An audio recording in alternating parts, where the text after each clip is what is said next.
citizens of the United States of America. This is a message from Anonymous. It is an intense time right now in the United States, as the country is in the aftermath of a contested election between two rival candidates, with two opposing groups of supporters that are in the midst of a culture war. The political theater plays out like a soap opera, with new revelations coming in through the news on an hourly basis to keep people glued to the screens. Despite all of the anxiety about the ceremonial transfer of power from one aristocrat to another, and what that could mean for the next 4 years, the system will continue to operate as it always has regardless of who is chosen to be the temporary spokesperson for the ruling class.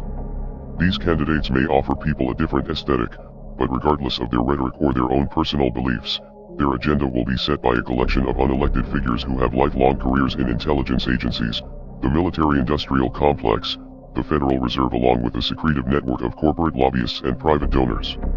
Additionally, they also have to contend with infighting among elected officials who prevent anything from getting done, and thus ensuring that the system remains the same.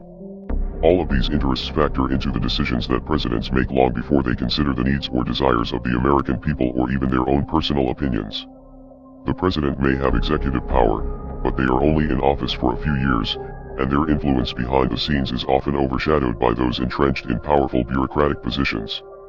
This dynamic has been made abundantly clear by the lack of systemic change to take place under two presidents that were elected on promises of making radical changes to the police system, Barack Obama and Donald Trump.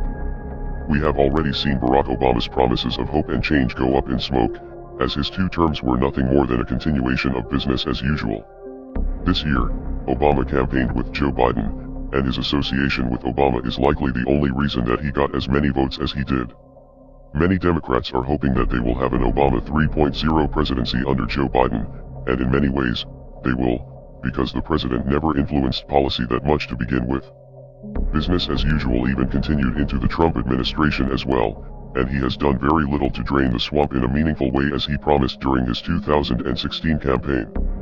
Despite the personality differences and public rivalries between the two most recent presidents, Obama and Trump, they did experience some of the same challenges while attempting to influence policy during their time in office, especially when it came to foreign policy.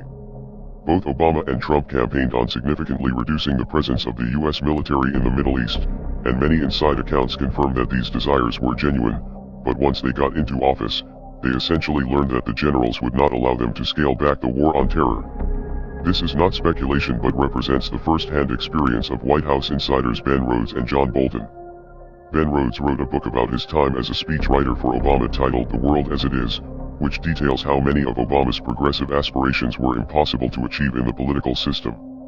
Likewise, John Bolton, the notorious neoconservative warhawk who served as National Security Advisor under Donald Trump from 2018 to 2019, also wrote a book about his time in the White House. Bolton's book The Room Where It Happened detailed his disagreements with Trump about removing troops from Afghanistan and bringing conflicts to an end in the Middle East. Bob Woodward's book Fear also described how Trump was unable to overrule high-ranking generals on foreign policy, despite passionately arguing for troop withdrawals. It is not just foreign policy either, there is a wide range of domestic issues involving the economy, housing, and education that need to be addressed on a systemic level. Unfortunately, these very important and pressing issues are being ignored, and they are being deprived of important resources and coverage because electoral politics have hijacked the national conversation.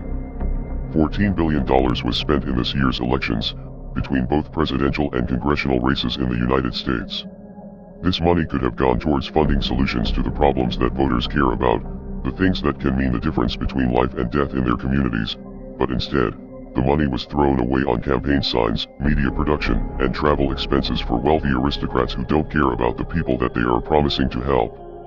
It is time for us to start to focus our time, energy, and resources towards the specific solutions that we want to see in our communities, instead of putting our faith in a system that has failed us time and time again. We are Anonymous. We are Legion. Expect us.